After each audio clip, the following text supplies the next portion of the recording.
ईशान अवस्थी 8 साल का लड़का है जो डिस्लेक्सिया नामक न्यूरोलॉजिकल विकार से पीड़ित है। उसे अक्षरों को पहचानने में परेशानी हो रही है।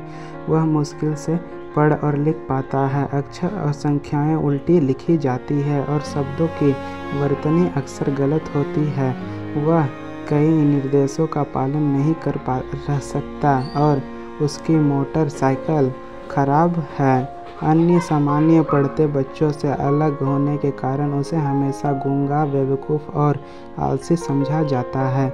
इसके शिक्षक, सहपाठी, पड़ोसी और यहाँ तक कि उसके अपने परिवार को भी नहीं पता था कि वह किस दौर से गुजर रहा है। बोर्डिंग स्कूल में जहाँ उसे अनुशासन में रहने के लिए भेजा गया था, उसका आत्मविश्वास डगमगा गया था। अपने परिवार से अलग होने के कारण उसे मानसिक आघात सहना पड़ा। ड्राइंग और पेंटिंग के प्रति उसका जुनून पूरी तरह से खत्म हो चुका। ईशान अपने सहपाठियों से बहुत अलग, ठंडा और उदासीन रहा जाता था। इससे पता चलता है कि एरिकसन के मानव सामाजिक सिद्धांत पर आधारित उसके विकास के वर्षों के दौरान विश्वास की अवधारणा उसके पास के लोगों की स्वीकृति के कारण प्राप्त और स्थापित नहीं हुई। जब तक रामशंकर निकुंभ एक स्थानपन्न कला शिक्षक के स्कूल में नहीं आए तो उसकी विशेष ज़रूरतों को पहचानने में सक्षम नहीं हुए। ईशान के अन्य शिक्षक ने सोचा कि उसे मुख्य धारा में रखने के लिए विशेष शिक्षा कार्यक्रम में शामिल किया जाना चाहिए। लेकिन राम ने जोर देकर कहा कि विशेष बच्चों को भी औपचारिक और गुणवत्तापूर्ण शिक्षा का अधिकार जैसा कि ईपीएफ सभी के लिए शिक्षा नीति में निहित है।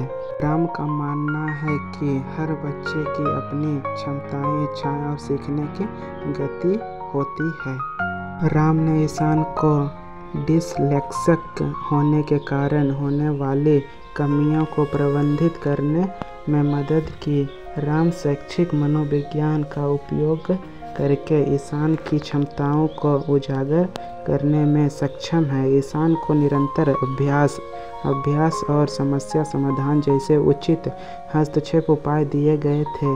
यह फ्रेडरिक स्किनर द्वारा ऑपरेटिव कंडीशनिंग के सिद्धांत की पुष्टि करता है।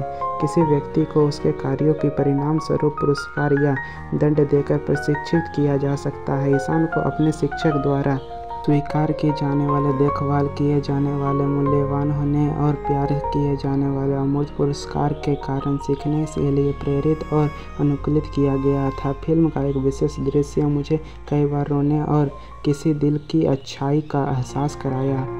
राम ईशान की मानसिक क्षमताओं और सहज व्यवहार को समझते क्योंकि बचपन में डिसलेक्सिया के कारण उन्हें भी इसी तरह का अनुभव और संघर्ष से गुजरना पड़ा। फिर चैनल को सब्सक्राइब करें और वो जो लाल वाला बटन है उस पे भूकंप लेके आओ या फिर भूचाल, मुझे नहीं पता, बस क्लिक हो जाना चाहिए।